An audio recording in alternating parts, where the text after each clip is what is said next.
to the vaccine and the pandemic, there are still a lot of questions out there. Joining us in today's Leading Essay segment is Dr. Robert Leverance with UT Health San Antonio. Good morning, Dr. Leverance.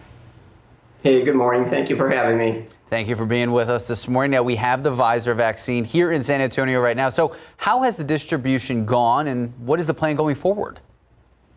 Well, this has been a very exciting time, Max. As you just described, the pandemic is really at its most grim moment. So to actually have some positive or uplifting information is just incredibly great.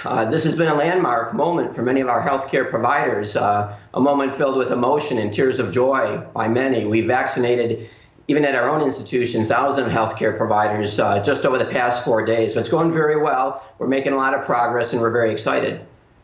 Now, Dr. Leverance, Moderna was approved for the U.S. on Friday. What do you guys expect in coming weeks, and could this be a game changer? I think it can be a real game changer.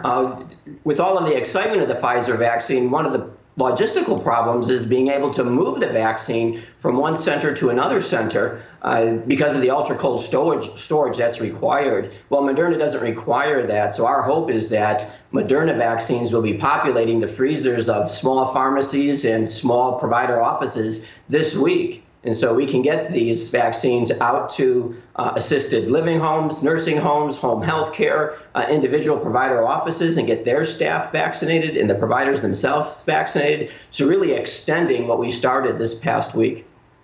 Talking about the extension of the vaccinations, what does the timeline for vaccine distribution look like here in San Antonio? Now, we get a lot of questions from the general public. So when do you think, lower risk individuals could see that vaccine?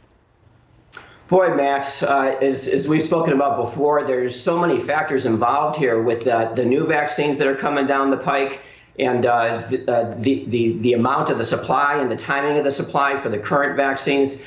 Still a lot of moving parts to this. So we're still holding to early spring as when we think it'll be available to the general public. Hey, if we can pull it off before then, and that's possible, well, great. But we don't want to overpromise.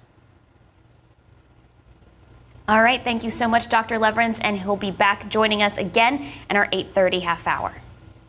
Great, thank you. Thank you.